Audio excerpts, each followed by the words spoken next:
Yeah, good morning and welcome to the latest Fight Club International webinar. And this morning, I'm delighted to welcome back Jim Storr, a returning guest on our webinar series. Dr. Jim Storr is a prominent military author, defense analyst, and former British Army infantry officer who served for 25 years. Specializes in tactical land command, military doctrine, and human factors in warfare. A scholar practitioner with a doctorate in military thought, he has written 6 books. This is probably the 7th book that we're about to talk about, including the highly influential Something Rotten Land Command in the 21st Century, which was also the topic of our previous webinar. Jim, thank you for coming on this morning. How are you doing? I'm well, thanks, and thank you very much for the invitation.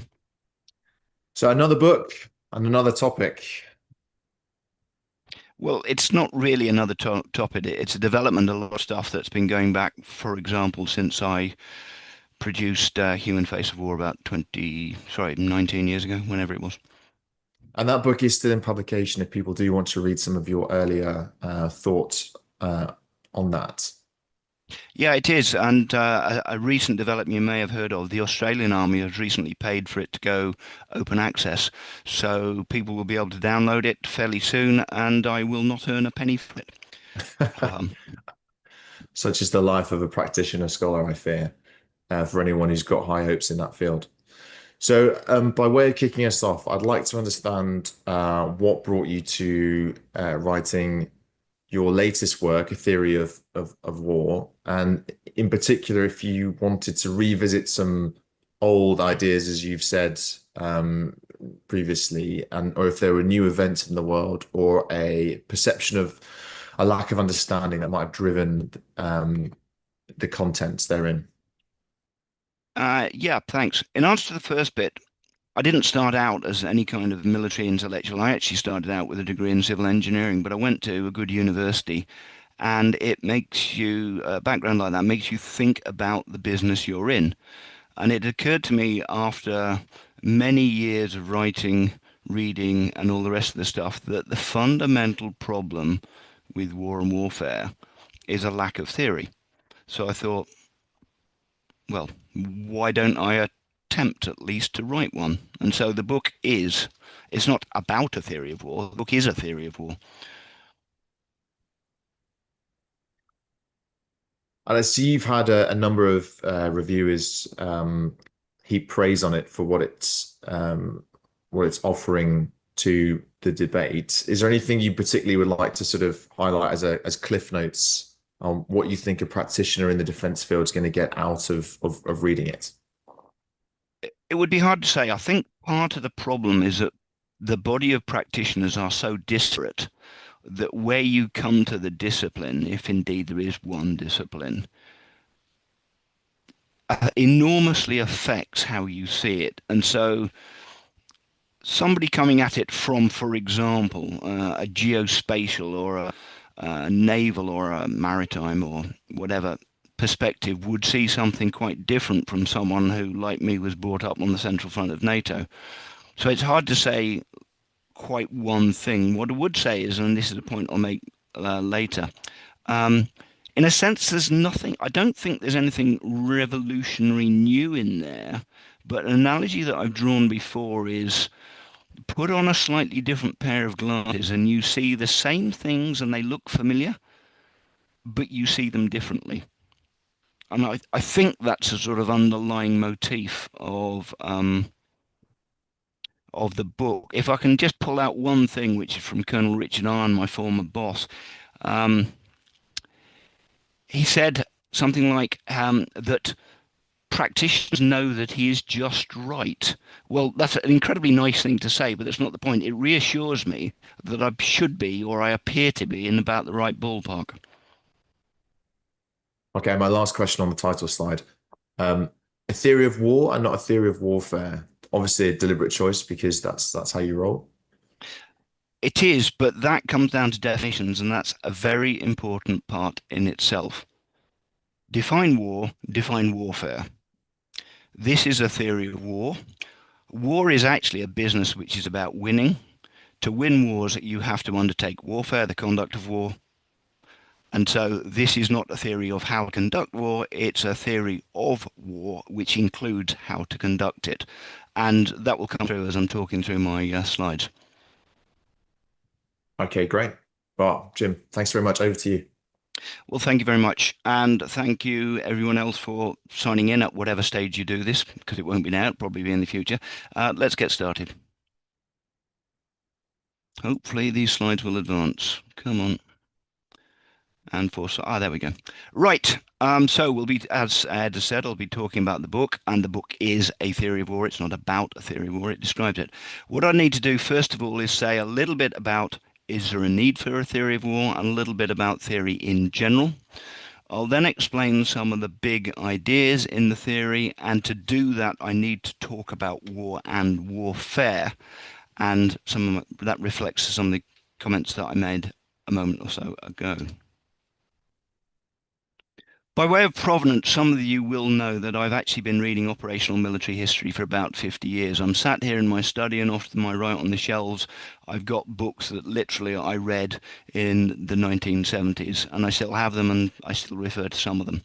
I've been looking at behavioral human sciences for about 40 years, ditto some of the other books over there, and I started, it turns out, doing the research for my PhD almost exactly 30 years ago. So there's a lot behind what I'm about to say, and a lot of it is about ideas that have come to me from elsewhere, and I would put that down as the evidence, and the evidence is hugely important. At this stage, if you're a live audience, I do a trick which I've done a couple of times before, which is to ask you a few questions. Now, I'm going to talk you through that, not least because you won't be able to see it visibly. But what I did, for example, at a land warfare conference last November, I asked people to put their hands up if they were not, stress not, a member of the human race. And I got some puzzled looks, and I said, now look round, and surprisingly, there weren't any hands up. I then asked them to put their hands up if they think that they were stupid. And not surprisingly, everybody puts their hand up. You can then get a cheap joke by saying, well, put your hands up if you think that the guy next to you is stupid, and you'd be surprised what that one gets. But that's neither here nor there. Okay, so we're human beings. We don't think we're stupid, but so what? What does that tell us about the job that we do? The next thing I do is I ask people to put your hands up if you ever use the term C2 or command and control. And when people start to hesitate, I said, come on, don't be modest, stick your hands up. Everybody uses the term, and of course they do. I then say, right, could someone please give me the NATO definition of command and control? I've only had one person who's even attempted to put their hands up, and I know exactly who she is, and I've got great respect for her, because she is the commandant of the NATO C2 Centre of Excellence, and she said, I know that there isn't one. And yet it's a term that we all use. So are we stupid? Or is there more to it than that? Those of you who have read Something Rotten will know that I started out by asking 3 questions of very senior officers. And since then I've asked hundreds of people, literally in a large number of audiences. And I always get about 85, maybe even 90 or 95% agreement. First question, do you think that our headquarters, our land deployed headquarters, are too big? And they all say yes. Do you think that they take too long to produce orders? And they all say yes. And do you think that those orders are too long? Yes. So why do we do it? Are we stupid? No, we're not stupid. We are human beings, and we're intelligent people, and we do things which are objectively a bit dumb. So that makes us doubt whether we really have a good handle on what we're doing. Hence, leading into the production of A Theory of War and a book called A Theory of War. Do we need a theory? I go back to the introduction to Human Face of War, which we were talking about earlier, from Professor Richard Holmes. And I'd just like to read you a couple of things that are in his introduction. We should expect more from military thought than a jumble of poorly described phenomena shot through with apparent paradox. Then he said, most critically, we should recognize that the human being lies at the center of combat. I don't think anyone would disagree with that. But he also said, arguments are not necessarily wrong because we dislike them. or conclusions false because we inherently shy away from them. He then said, think beyond the grubby little orthodoxies of our own time. And I'd ask you, as I continue to talk, to do exactly what Richard Holmes asked us to do. But underlying all that, and particularly the first remark about phenomena, poorly described phenomena shot through with apparent paradox, that is the classic indicator that our understanding is flawed. In other words, we're living in an area where we have an absence of theory, and in a moment I'll talk about what happens when you don't have a theory. Do we have any theory? Well, of course we do. Let's start with Clausewitz. Clausewitz the Great. Now, I often ask audiences whether they've ever read Clausewitz, and Clausewitz wrote some absolutely brilliant stuff, but he was incredibly difficult to read.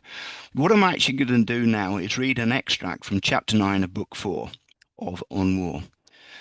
It starts with a paragraph which contains a single sentence of 101 words.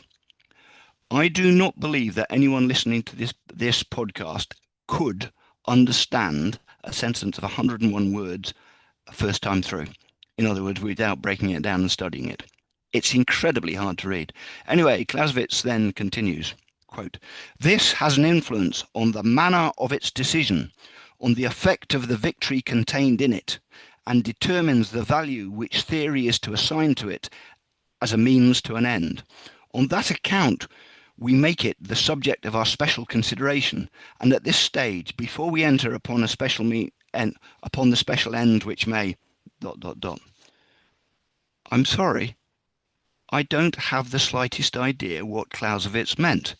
Clausewitz wrote some outstanding stuff. He is clearly the greatest military theorist that we have, and yet his main work just isn't usable.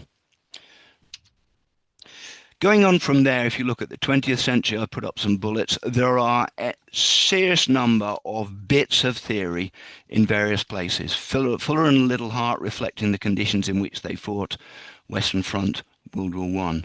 Hans von Seeckt, who wasn't a theorist but did a lot of work to put together intellectual work which led to the German war doctrine of the Second World War. Soviet deep battle theory. Frunze, Tukhachevsky, all those kind of people contributing to that. And that talks to an awful lot of late war and then post-war Soviet military thought.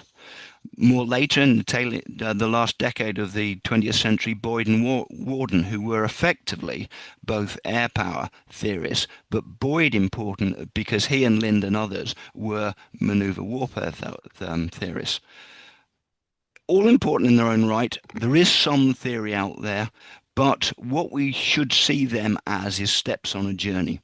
They're, to my mind, pointing towards something more global and more important, but I don't think anyone would suggest that we have an overarching theory of war or warfare.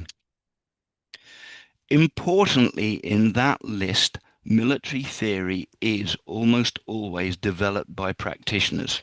I've checked this with some of my military historian colleagues, and they said there's probably one good exception, which is Julian Corbett, the maritime strategist. He is probably the only one that most people would name who was not in the first case a practitioner. Interestingly, Corbett was not an academic either, an intellectual certainly, but more or less a highly informed, highly intelligent private person. You could say, therefore, he was an amateur. I think that's going a bit far. But anyway, you understand what I mean. The other point that we should make at this point is the relationship to doctrine.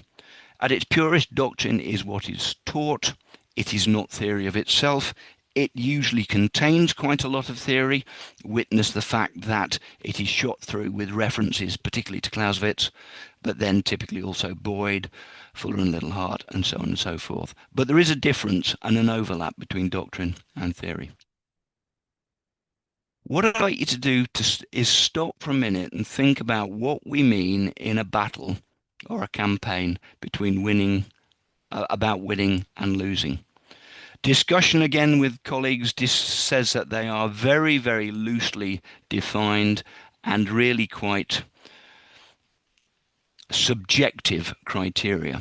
Now, particularly at the moment with the World Cup going on, if you have a game of soccer, you know that there are things that are called goals, and at the end of full time, whatever that happens to be, you know that the winner is the side which has the most goals. You can't say that about war. So, can both sides win? Well, sometimes yes. Can neither side win? Well, sometimes yes. So, is winning and losing a helpful sort of construct? Not really. Victory. What do we mean by victory? I'm going to deliberately avoid reference to current events, but what I would say, particularly about the war in the air war over Iraq at the moment, is that victory seems to be whatever one side or the other side wants it to be. So that's not very helpful either. What this brings me back to is the importance of definitions. And I think those cases tell you that actually, surprisingly, war and warfare are not particularly well defined. There was a conference a month or two ago in London, and a former chief of the defence staff and an American academic, just happens to be American, doesn't really matter, but they spent about 40 minutes on the platform talking about manoeuvre versus attrition. That was interesting in itself, because if you think about it, before the likes of Boyd and Lind and people like that, they couldn't have had that discussion. Now, I personally wasn't convinced that they said anything useful, but that doesn't really matter. The real point is it tells us that something like manoeuvre versus attrition currently dominates typical modern and particularly Western military thought. To my mind, that's not particularly useful or helpful, and I'll come back to that in due course. Here's another case in point. I was a student at Staff College well over 30 years ago, and at the time, Western nations had discovered, rediscovered, possibly invented, possibly reinvented the operational level and operational art, and there was massive discussion about what they were. Fast forward, I saw a post yesterday by I think it was a Hungarian thinker, really challenging whether the operational level was important, relevant, necessary, and perhaps it ought to be got rid of. So here we are, well over 30 years later, and we cannot even agree that it exists, and therefore we cannot agree what it is, and so on and so forth. This is rubbish. We all like to think of ourselves as highly motivated professionals, and yet that's the kind of standard of professional debate that we've got to. And I think a lot of it is not the fault of, but the consequence of the way that we are taught, and often because we borrow a lot from the humanities. I'm not going to dwell on that very much, except to say that history and historians do us a massive service, but that if we take the methods of the humanities too far, we get into the point where 40 years later we're still arguing about something and we haven't moved forward in decades. What we need to do is hang a theory of war and our practice of war on the evidence. And I'll keep returning to this. The evidence is what tells us what is broadly right and wrong, useful and not useful, but evidence is not proof. And in a way which I'm not really going to dwell on here, the whole basis of a theory of war is that we cannot actually prove almost anything, which gives us a certain quality to our theory. Do we need a theory? Here is an example. I trained as a civil engineer. I was brought up with thinking along these lines. This is Durham Cathedral, the north of England. They started to build it in 1093.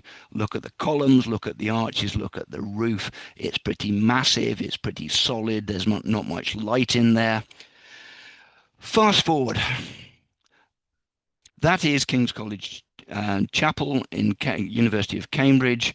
They started building that in 1446, so about 350 years later. Actually, when you look at it, there are considerable similarities. And I know that's coming on slowly, quite deliberately. That represents, because it was state of the art at the time, 350 years of so-called progress. Well, if that's progress, we've got problems. I'm grateful to I think he was a Danish colleague for pointing this out. He had served with the headquarters ARC in England, and he pointed this out. Oh, sorry, I'll come back to that in a moment.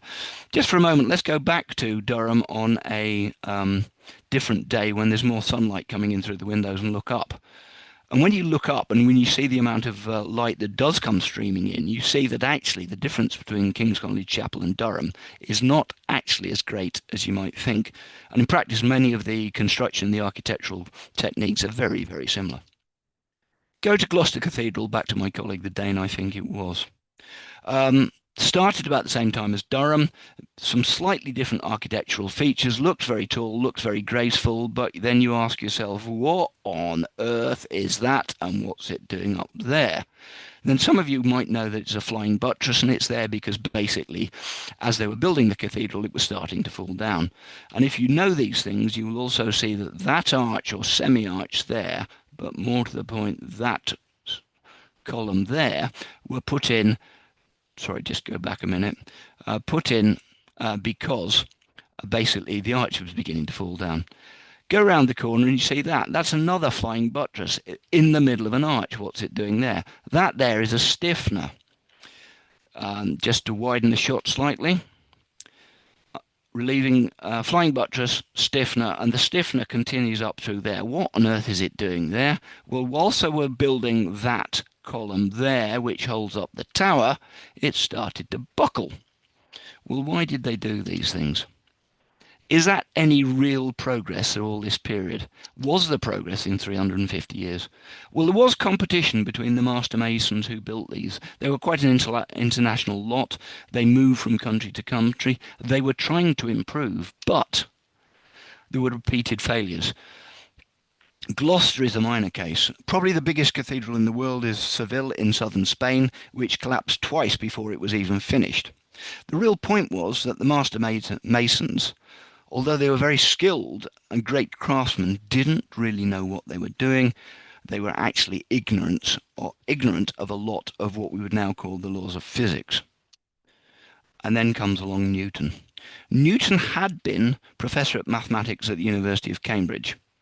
And he came up, well, you might think that he came up with the laws of motion, which he did, but actually his main work was a book on mechanics. Mechanics is either statics, things that don't move, or dynamics, things that do move. And a contemporary of his, very much a contemporary, was Sir Christopher Wren. And Christopher Wren, at or almost exactly the same time, had been professor of mathematics at Oxford University. And he was the architect who built St. Paul's Cathedral. When you look in detail at St. Paul's Cathedral, there aren't many architectural features which are particularly different. I'll come back to that in a moment. But importantly, Wren, not least due to the work of Newton, they were great friends, they were both members of the Royal Society, Wren could calculate precisely the forces and therefore the strengths, the structure, the geometry that was needed.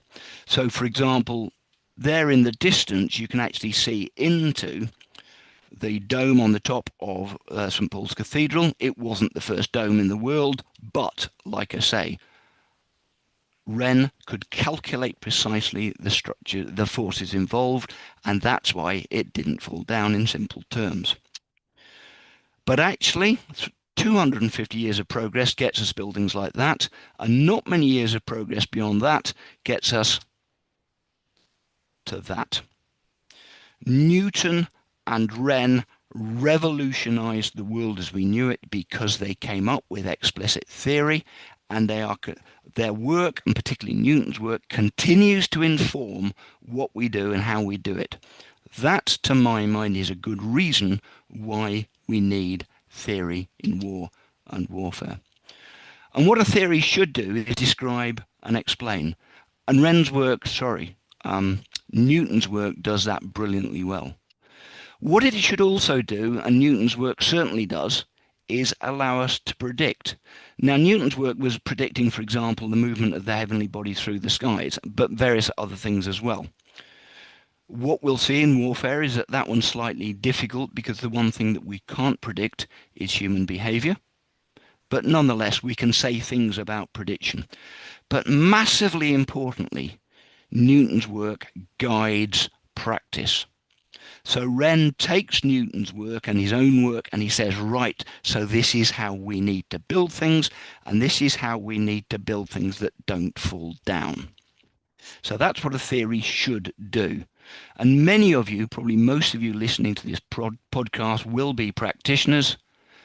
And a theory of war and a theory of warfare, the conduct of war, should be nothing if it doesn't guide practice. What it should also do is systematize. Sébastien Leprestre, Marquis de Vauban, probably the greatest fortress engineer the world has ever seen.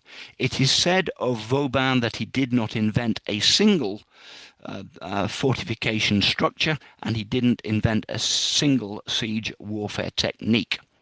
So why is he considered to be so great?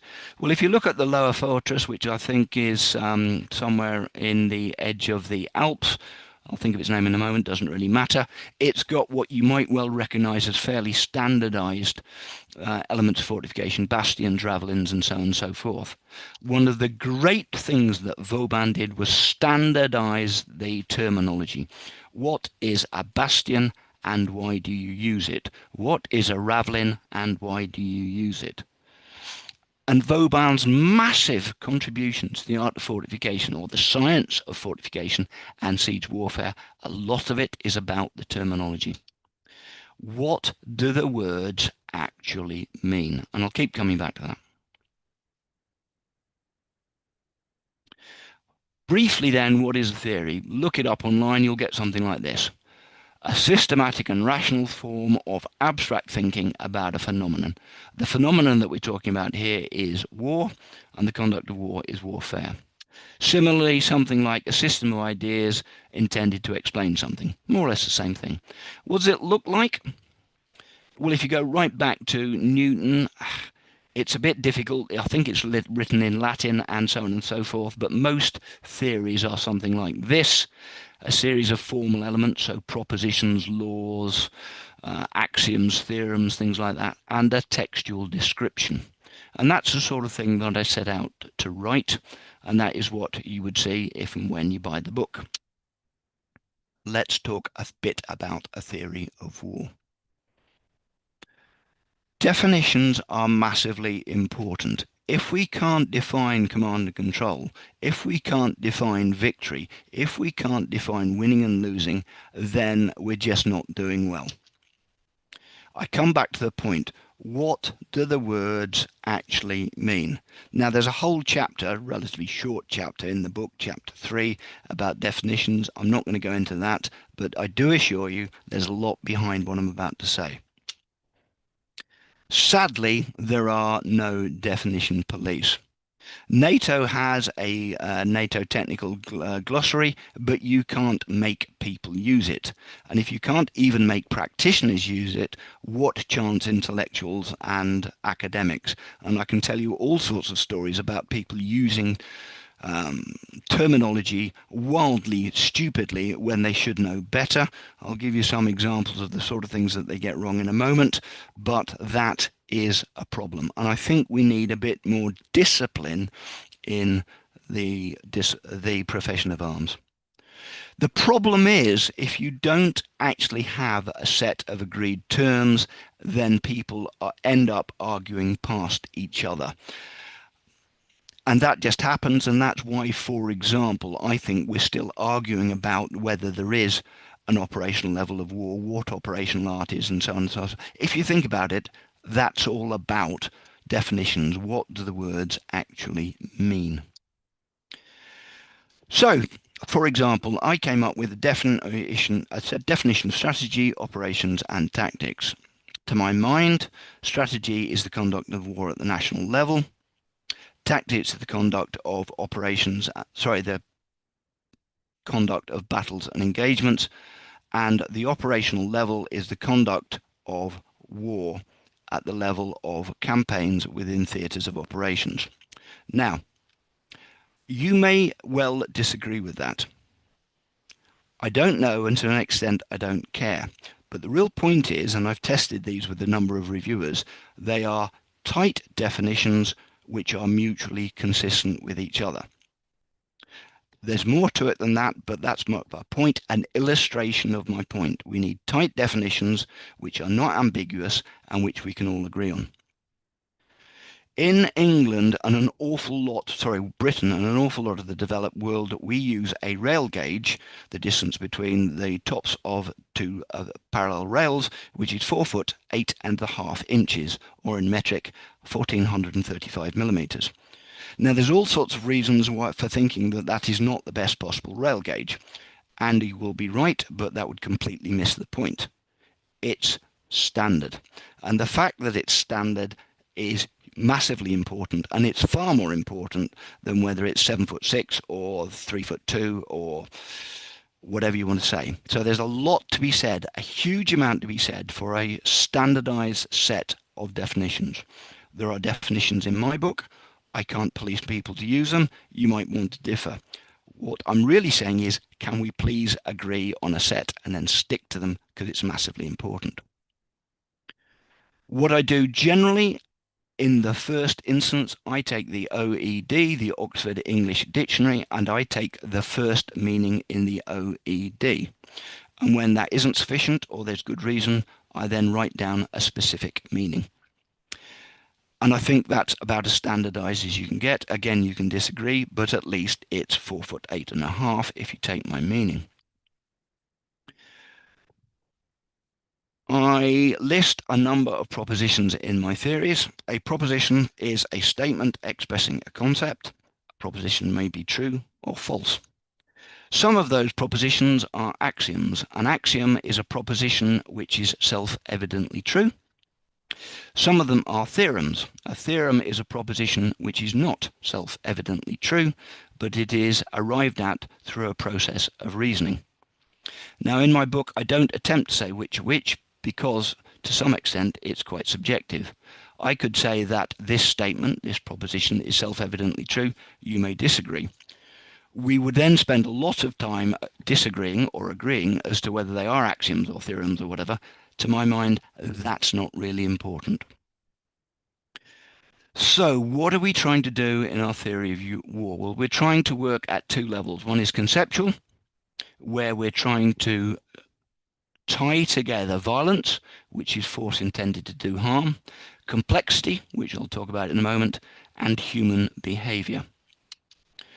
Complexity theory, a little bit of it, some of which you might be familiar with from, for example, Human Face of War, is important, but we don't go into it in great detail.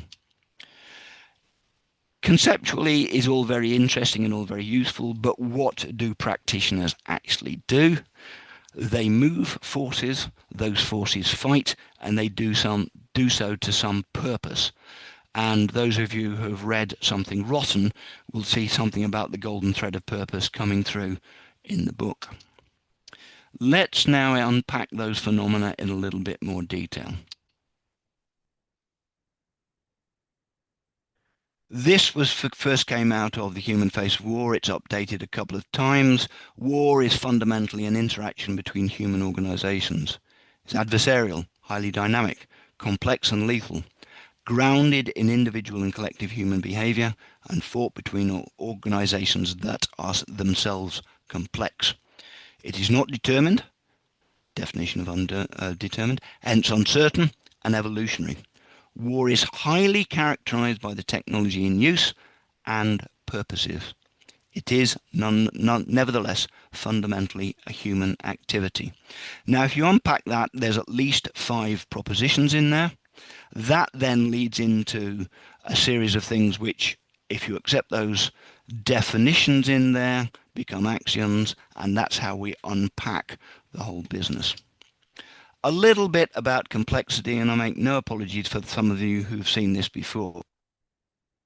Complexity theory exists. It's well recognized by a number of scientists or within a number of scientific disciplines. Our system has elements represented by the boxes there. It has interactions represented by the lines between those boxes. It has feedback loops. Now, when you look at that, you might think that there are 4 feedback loops on that diagram. In fact, there's at least 7. And there is dynamism. The system moves, changes, adopts all the time, and the more feedback loops and the more dynamism, the more complex it is, to the point where we get, or close to, genuinely chaotic behavior. And that means that the system that we're looking at is unpredictable. And many, many complex systems in the real world are not particularly predictable. Now, you may think, for example, I was referring to a military force, and that may well be true. Say, for example, that's your battalion, your brigade, or whatever. But think of it rather differently. Think of it as a battle. Think of those elements as being hostile or rival to each other. Are there interactions between them? Yes, both blue force and red force. Are there feedback loops? Yes. Is there dynamism? Yes.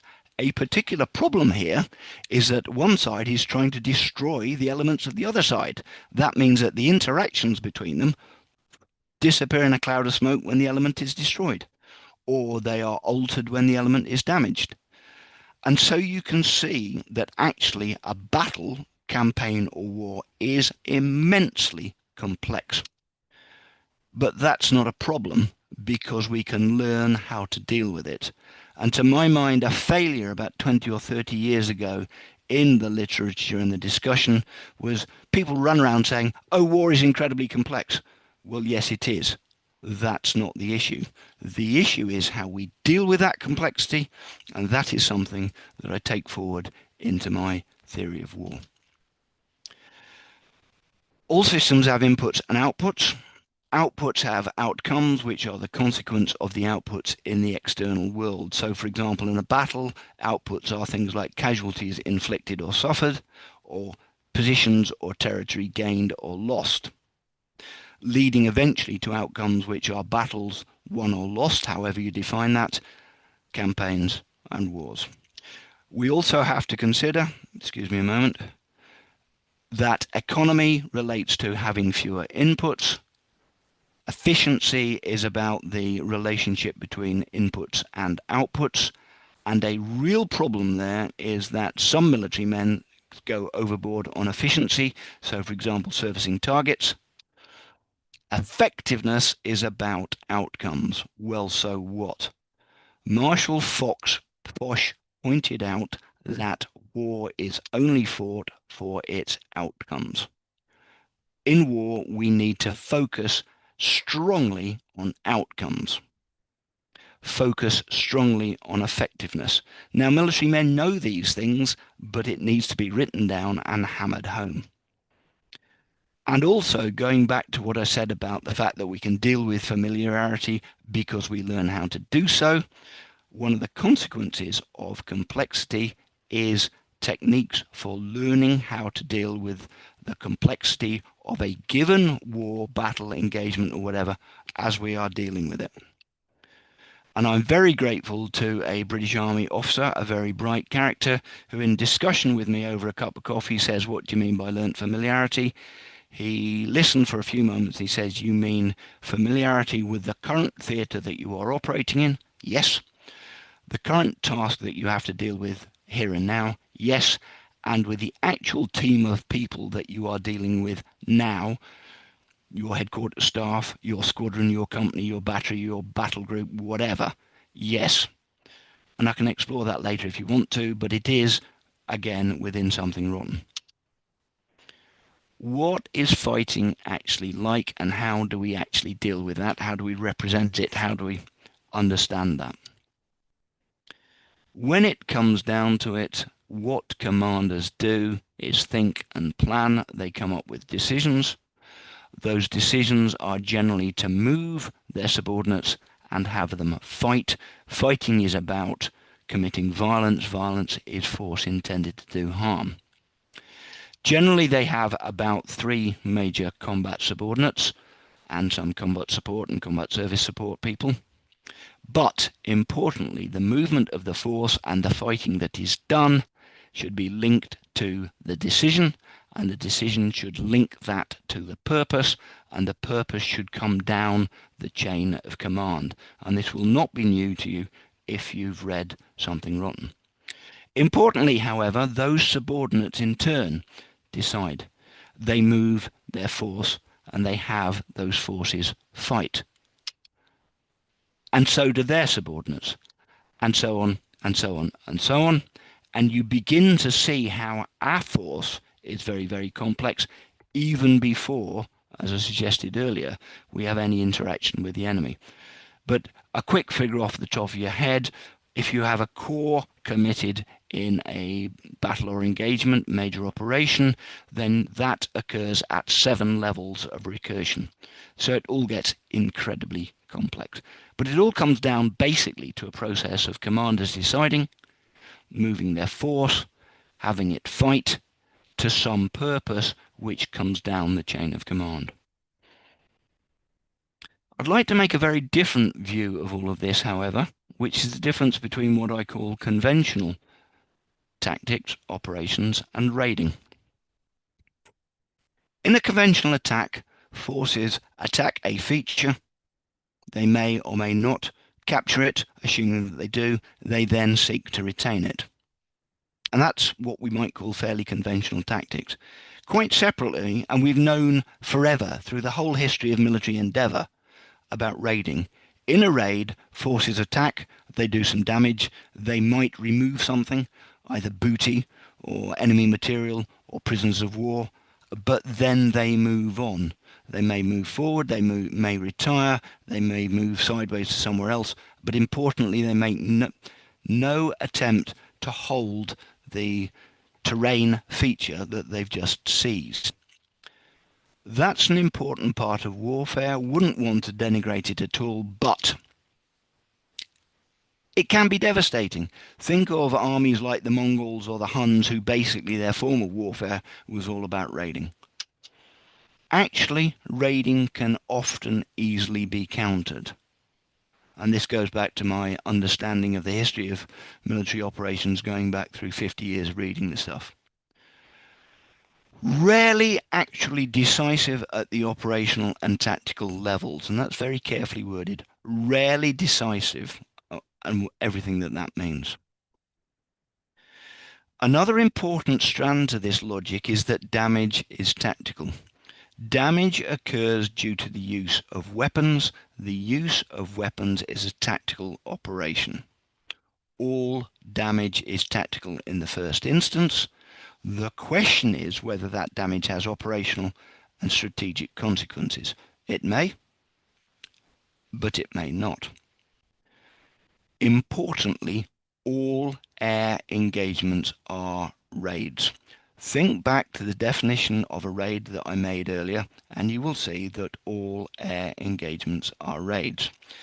Now, at this point, there is a break in my logic, which I acknowledge. This is a purely pragmatic observation. Look at the history of aerial warfare, and you will observe that it generally lacks the power of operational and strategic decision. And you may or may not want to reflect right now about what's going on over Iran right now. Get back into that later if you want to, but you take my point. Now, why is that? I think, connecting the logic back, it's because all air engagements are raids, that they cause damage. Damage is tactical, but raiding can often be devastating, but can be easily countered, and is rarely decisive at the operational and tactical levels. Now, I say what I'm about to say openly and freely. Do not expect that to be popular in certain areas. Of course, it's not going to be, and people aren't going to like that. So, a different point entirely, which is manoeuvre and attrition, and I mentioned this earlier at that conference I was at earlier this year. We tend to think, post-Lynn, post-Boyd and people like that manoeuvre is a good thing and attrition is a bad thing. Yes, but what do the words actually mean? I was corrected by an American colleague because apparently, according to the US Army's military lexicon, maneuver includes fighting. Well, Oxford English Dictionary, actually, maneuver is movement to a position of advantage. It doesn't include fighting, so we've got a definitional problem there. Attrition. Attrition is bad. Well, the real problem with attrition as a concept is not whether it's good or bad or something like that, but do we mean attrition, the act, the verb wearing down, or do we mean the adjective being worn down, which is, if the verb is an activity, then being worn down is an output. Now, the moment you, first of all, have a difficulty in defining what maneuver actually means, and secondly, you have a massive disparity between, is the person at the other end of the discussion talking about wearing down or worn down, then the whole debate starts to fall apart. To my mind, maneuver good, well, if you define it as movement to a position of advantage, what advantage? Advantage being a place from which you can do damage and bring about some beneficial outcome. Yes, good. Mission command, good. If by that you mean it allows opportunity for subordinate commanders to take fleeting opportunities to do things like maneuver, then good. But in all of this discussion, it's making assumptions about what people actually mean. To my mind, maneuver versus attrition was a useful observation, but we've got marred in the discussion, and I don't think it gets to the crux of what's really important. I think what we should be looking at instead is importantly different, which is the difference between decision and indecision. What do we mean by those terms? Oxford English Dictionary, to decide is to resolve or settle. I think the maneuver warfare theorists would say generally that we wanted to resolve or settle military issues quickly and at least cost, and I think senior commanders and politicians will generally agree with that in the vast majority of cases. But resolve or settle what? Are you talking something tactically, operationally, or strategically? Or any of those? And the answer is generally yes. And resolve or settle what issue is generally the mission, what it is that you're given to do, you're told to do. So the question comes, importantly, when you're talking about decision and indecision, how does a commander decide to apply his forces in order to decide the issue in question, to resolve or settle the important point of his mission? If something is not decisive, then it is by definition indecisive, and you have a condition of indecision, and that generally, again, the maneuver warfare theorists were broadly right, tends to be slow, result in lots of casualties, tends to be pointless, and tends to be futile. But the issue is, it's not the attrition per se, it's the fact that the fighting was indecisive. And we also come up with what we've known for literally millennia, that decisive can either be an action, the decisive battle of X, or it can be a personal characteristic, someone who tends to act in such a way as to resolve or settle issues quickly. So, where are we? A book of about 88,000 words, which is a little bit thinner, for example, than Something Rotten. A coherent set of definitions. Jim Storr cannot be definition police, but can we at least come up with a coherent set of definitions and agree as to what to use them? It contains about 80 or so propositions, and I don't care what the particular number is, but there are a set of several dozen propositions. Some of them, to my mind, are axiomatic. Some of them are theorems. You may disagree, but at least we could talk about them because they're written down. And I'll give you just a few examples taken from the last chapter of the book. War is the use of collective armed violence for political purposes. That's actually a definition. Warfare is the conduct of war. Again, a definition. The political purpose of a war should be more important than the violence used or threatened. War is fought only for its outcomes, meaning its political outcomes. Those are a couple of propositions. Something that I've been through already today. Damage is caused by weapons. The use of weapons is tactical. All damage is tactical in the first instance.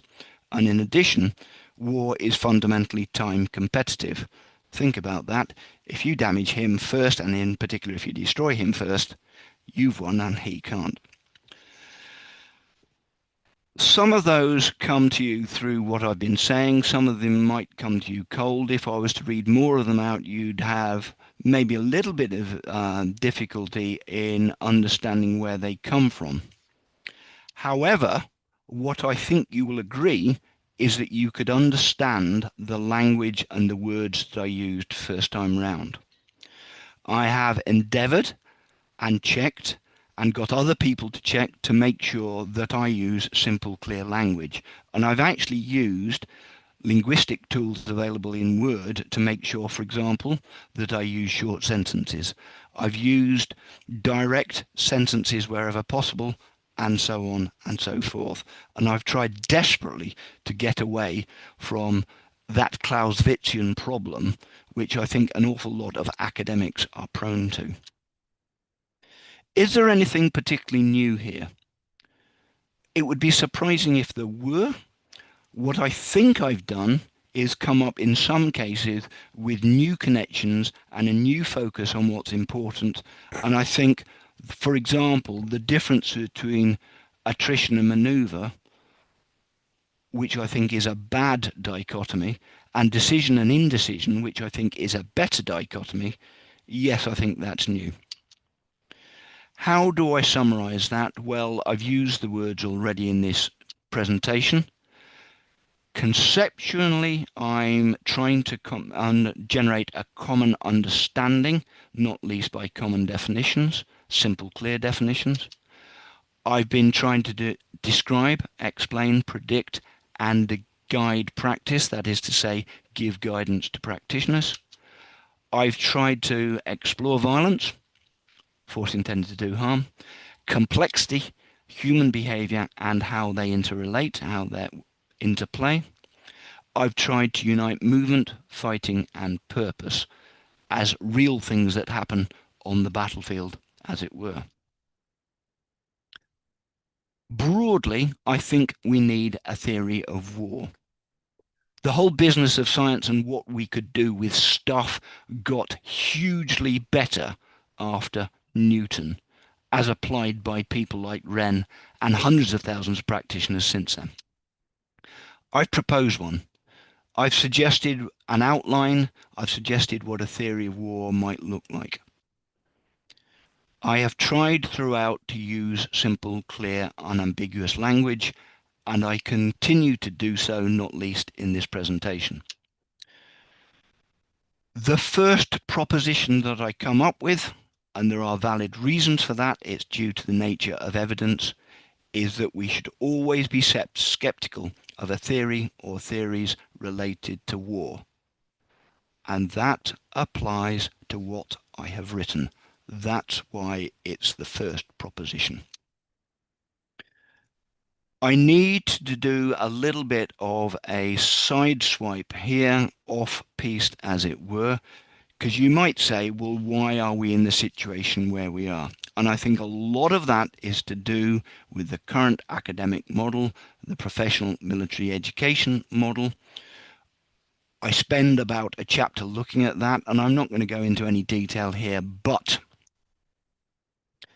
if you are Canadian or in Canada, you will be aware that the Canadian Army is about to introduce a new course for selected majors. It's called the Advanced Land Power Studies course. It will start up this autumn, and I'm delighted to say that I've been invited to be part of that course. So that other people, in this case the Canadian Army, that agrees that there is a problem with the current academic model in Canada. I am not at liberty to say similar things about things that are happening in the British Army, except to say, I can say this with my hand on my heart, that 2- and 3-star general officers are involved in a debate on this subject at the moment. If you go to Australia, they're having a similar or related discussion, and that is why, for example, I'm honoured to have been invited to go out to Australia to what is effectively their annual land warfare conference in Perth later this year. So in other words, it's not just Jim Storr. Other armies around the globe are beginning to think there is a problem with the current academic model because it's not helping people, practitioners, in what they're doing. And I think we need to resolve that because it's not resulting in good thinking, good thought, and it's not underpinned by good theory. As part of the theory itself, when you think about human dynamics, I think we need to expect some personal and institutional rejection to what Jim Storr has written. And some of that will come from academia, some of that will come from other services, some of that will come from industry.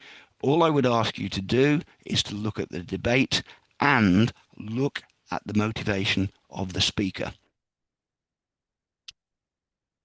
What this will do, I seriously think, if nothing else, will move the debate on, and that is probably more important than anything I've either said today or written. Is this a eureka moment? Well, no, it doesn't feel like that to me. That's in part because I've been working at this for decades, but also in part because, as I said earlier, some bits of it are not particularly new. It's perhaps the formulation which is novel. But also, when I was looking at Newton and Wren, when I was looking at von Seeckt and Boyd and Lind and Fuller and Little Hart and all the rest of it, I came to the observation, and this is purely my own, is that theory is a journey. Our theory, any theory, is a place on that journey. The most recently accepted theory is effectively the latest stop on that journey. If the book and if what I've said today moves us along that journey, then good. But it's not the end of the journey. And you, as the next generation of practitioners, should think about what you're doing and move on from there. And I would applaud you if you did. And finally, I often get a laugh at that. I don't know whether that'll make you laugh or smile, but the real reason for asking you to buy the book is not because it'll make me rich, because it won't, but because there is a chance that if it does, it will prompt you to think, and I would be delighted if it did. Thank you, all of you, and thank you, Ed. I'll stop sharing, and over to you. No, I won't stop sharing. Thanks, Jim. Only fair you get to plug your book at the end. Never miss an opportunity to plug your own books. And as I said before, Jim's got plenty of books in addition to the one he's just been talking about, and they're all very much worth buying and reading and telling people about it because I've certainly found out that book recommendations amongst military professionals is a really good way of getting them to read the ones that are not necessarily on the bookshelves or on the reading lists. Not that there's anything wrong with any commanders' reading lists, but they tend to just be focusing on 10 books that they feel they have to recommend. Just a couple of highlights from me. I really resonated with the arguing past each other. I was thinking back to staff college syndicate discussions where we were sort of having a debate around the sort of language of the meaning rather than the actual military outcome.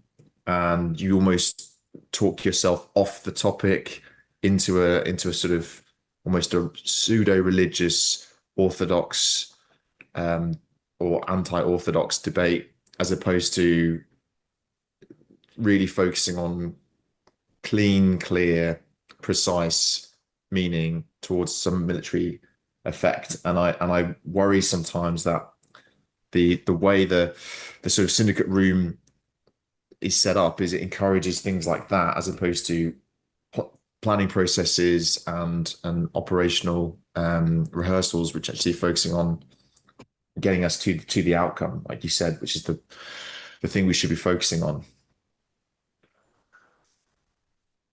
Yeah, absolutely. And forgive me, but was there a question there? Well, no, not a question on that, unless you disagree with that being the experience that you've also had.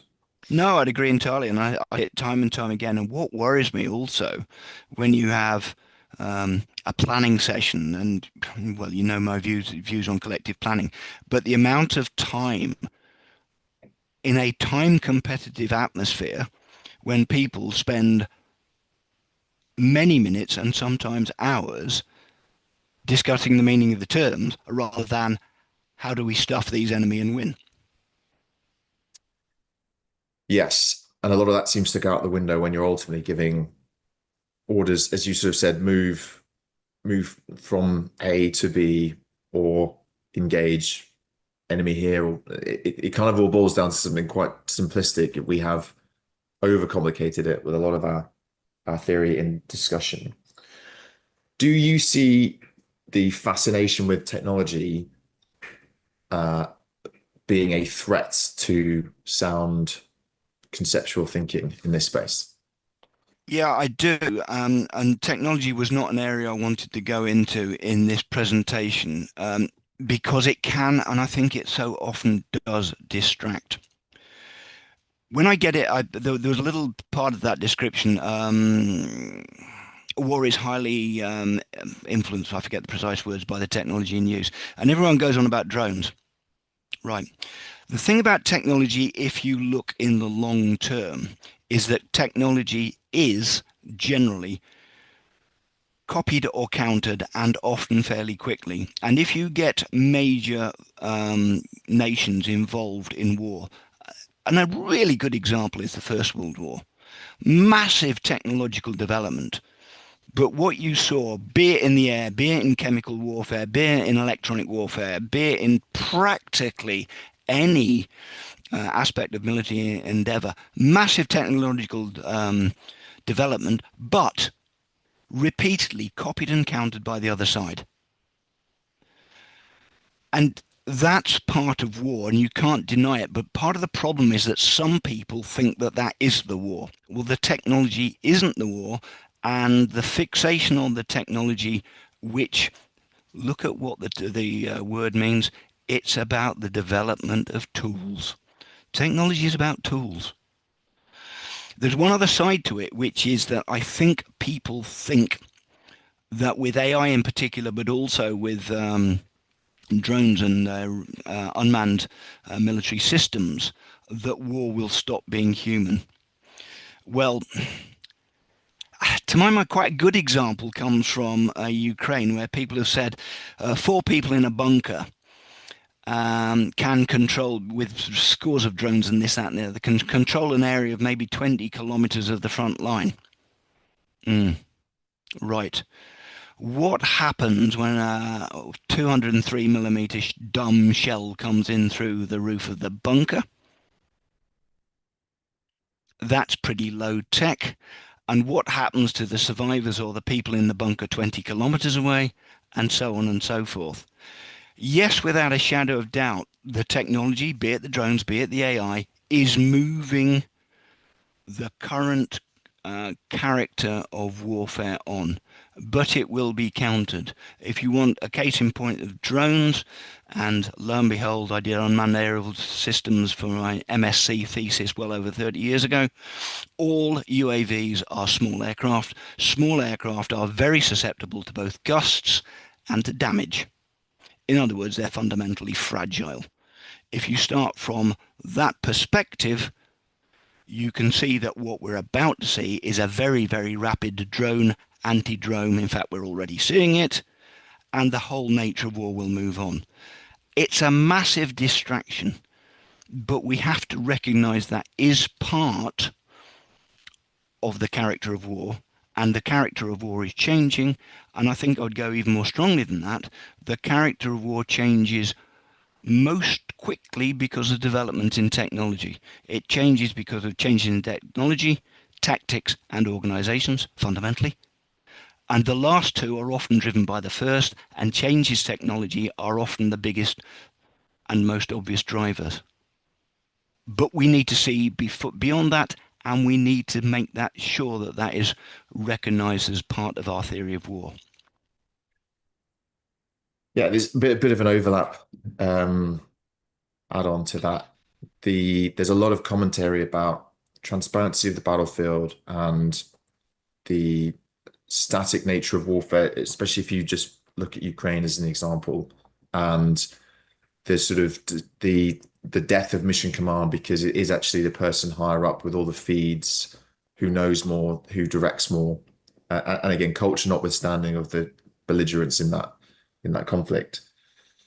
Do you see that as also part of the worry that we effectively price ourselves out of the maneuver and mission command game by adhering to the sort of worst proclivities of the technology, as in because we can do it, we lean into micromanaging and over control. I think this goes back to some of the bullets I pressed earlier. The first thing to say is that that kind of long range missile attack, which is typically what you're talking about, is basically raiding. And I would stand by, not least because I've been looking at it with that perspective, the whole Ukraine thing and the whole Iran thing, long range raiding and missile attack tends to be indecisive at the strategic and the operational levels. And I'll stand by that. And I think everything that we've seen in Iran and over Iraq and in Ukraine tends to reinforce that lesson. What we're seeing at the moment in both conflicts is warfare which is indecisive. We're seeing warfare which is often characterized by those forms of raiding as I've defined it, and it's indecisive. What would it take, question mark, to overcome those technical, tactical, organizational issues and restore decisiveness in those conflicts? And I don't pretend that I have the answer, but I think those are the kind of questions that we need. And we might remember, for example, that we got into an awful lot of this drone warfare way back in 2022 for the very good reasons that the Ukrainians couldn't and the Russians were inept at maneuver warfare. So I'm not trying to predict the future. Prediction is very difficult, and so on and so forth. But I think the issues of decision and indecision and either a technical inability or a conceptual failure to work out what would be decisive is characterizing what we see. You can continue with the whole MDO, I'm going to bomb, and I'm going to use clever technology to do that. I don't think it's a proposition. I don't think it will tend to be strategically, operationally decisive. And in my opinion, that's where we are over Iran at the moment. And it will be very interesting to see either if someone can come up with something which is strategically decisive, and if so, what it is, because I don't think it'll be more of the same. You mentioned improvements going on in Canada and Australia, and a discussion at least in the UK. Is there a standout nation that you would point to you think's got the academic slash educational conceptual foundations nailed down that we can look to for reference? I don't see that at the moment. I was interested last year to find out that Shimon Nave has been effectively returned in some form to teaching at the Israeli General Staff College. Personally, I see that as a backward step because I think basically his whole approach to the intellectual discipline of war has had a negative impact. That's my opinion. I'm not the only person to say that, but I'm not going to speak for them. But my point is, otherwise, I would have actually accepted, I would have said, oh, look at the Israelis. But two things. First of all, I understand that Shimon Nave is effectively back. But secondly, I see that for a number of reasons, they have got themselves back into this business that long-range raiding, which is their contribution to the Iran war, is the way to do it. It's an Israeli Air Force thing.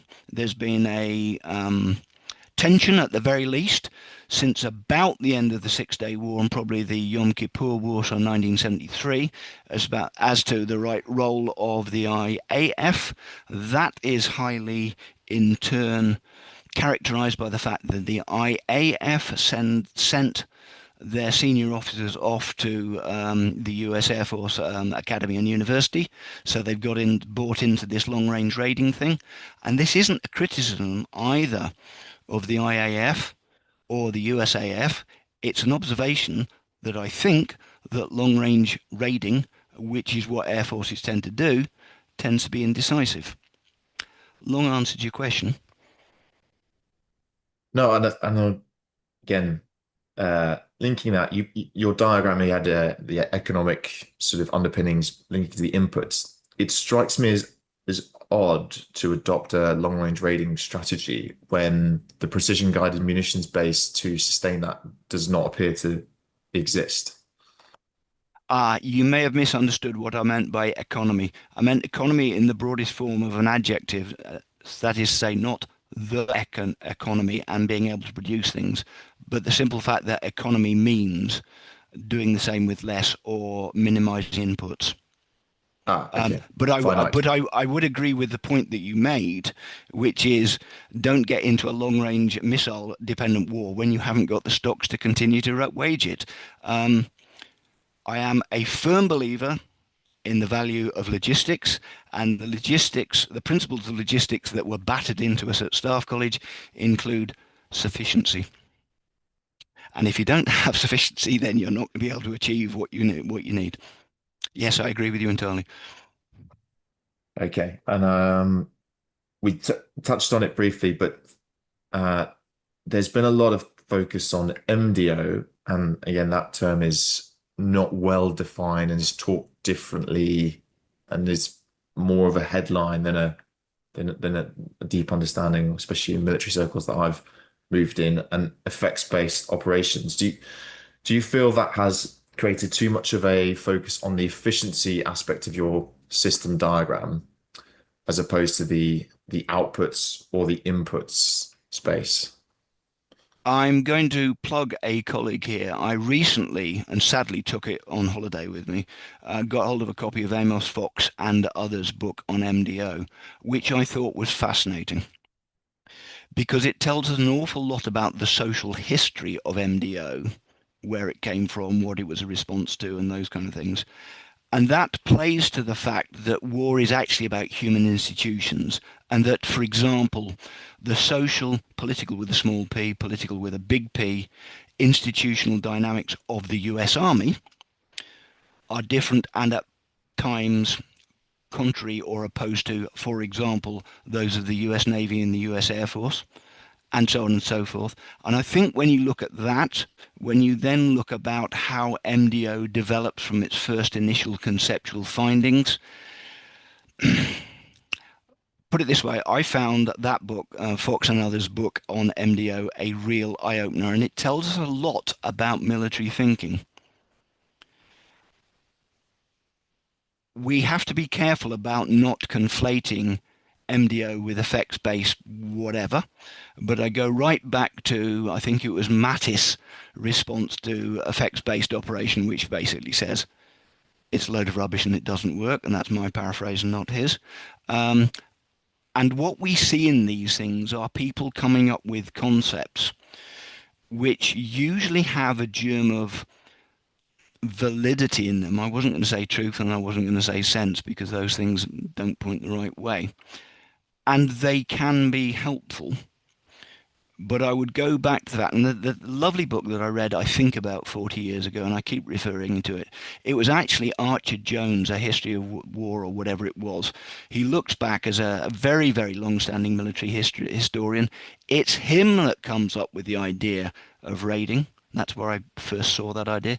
It's him that points to the fact that it can be devastating, but that kind of attack is rarely decisive at the strategic and operational levels.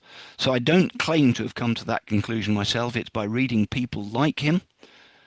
But I think the problem with MDO and those kind of approaches, which comes back to your question directly, is that they don't basically believe that long-range air and missile attack tends not to be decisive at the strategic and the operational levels.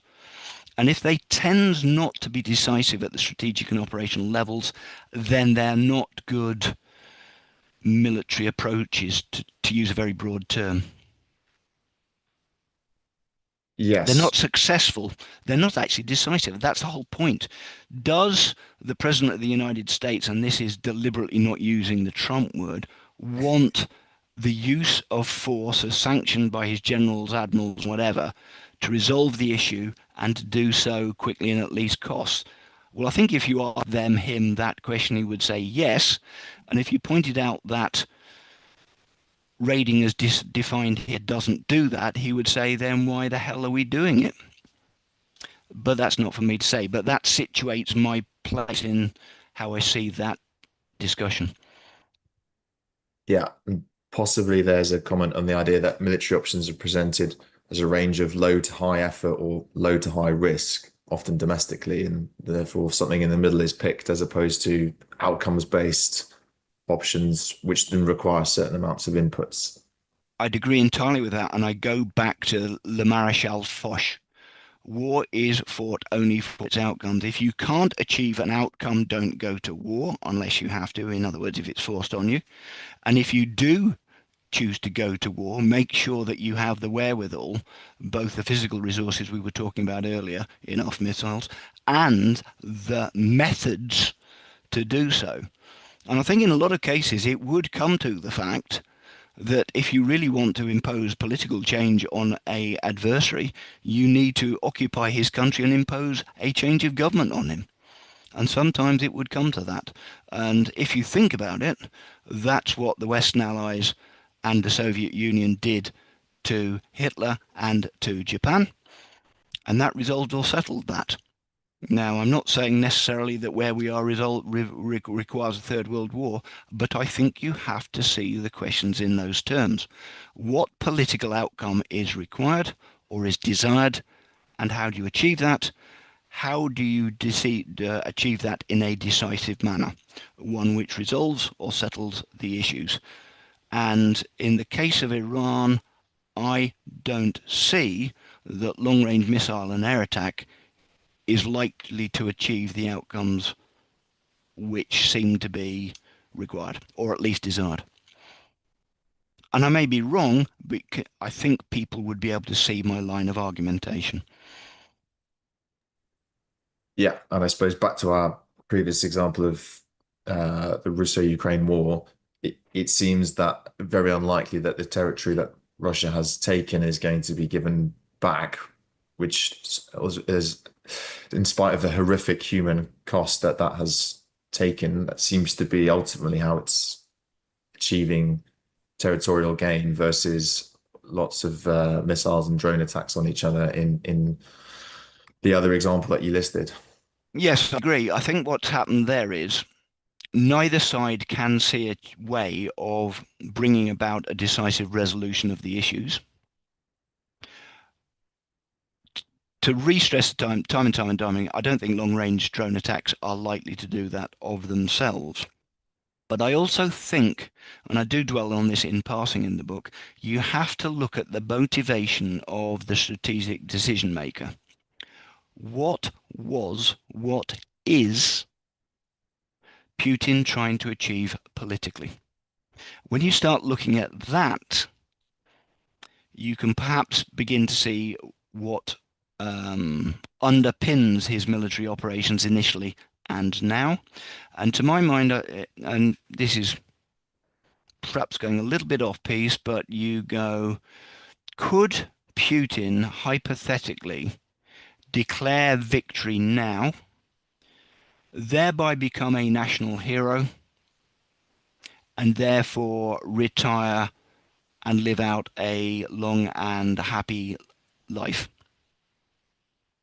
Actually, I think you could. And you can see that that would be a positive strategic outcome for Putin. Isn't that why he's fighting a war? Now, I'm not saying those are his motives and that's his motivation, but that would be the line of reasoning. What was it that he set out to try to do, and what could he accept as something that he can present as a victory, whatever a victory means? And I suppose my final question then is that where you think our military education system is lacking, that we're diving straight into kind of the targeting process and not thinking about wedding military actions with political outcomes? In simple round terms, yes, I think it's too driven for a number of reasons by academic intellectual debate. It doesn't train or educate middle and senior officers in how to do it. And some of that requires a knowledge of the humanities, and I don't just mean military operational history. You need to have some idea of politics, of economics, and those things as well, not least because if you don't, two things. One, you don't understand the relevance and the nature of the political issue which is at stake. But secondly, you get into an army like the German army of the early 20th century, which was tactically and operationally brilliant, but actually got the fighting of the war in terms of its strategic outcomes completely lost to sight. So I think there's lots of good reasons why we need to look to education in the humanities, but there's lots of reasons for thinking that our current model of professional military education, which is very largely driven in many Western countries by study of the humanities, is failing the practitioners. We don't, last line, we don't ask historians to teach doctors. We don't ask international relations experts to teach engineers nor scientists. We get doctors, engineers, scientists to teach practitioners with a little bit of look out outside where necessary. I think we've got, and this is chapter 12 of the book, that bit currently wrong. That's not a key part of my theory, but it's a key observation that comes from it. Okay, right. On that note, Jim, thanks very much. We will close the webinar down. Appreciate you coming on and giving your time. And for all the listeners and watchers, please do go out and buy Jim's book. Thank you very much. Cheers now.